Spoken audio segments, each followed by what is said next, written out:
Так, господа, мы дошли с вами до речки Курт. Она же ручей Курт. Довольно полноводная. Даже мост через нее есть. Сейчас я попробую на ту сторону моста перейти.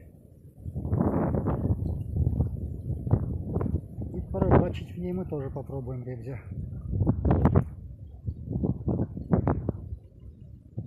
Шикарная речка. Летом тут, наверное, полно рыбы.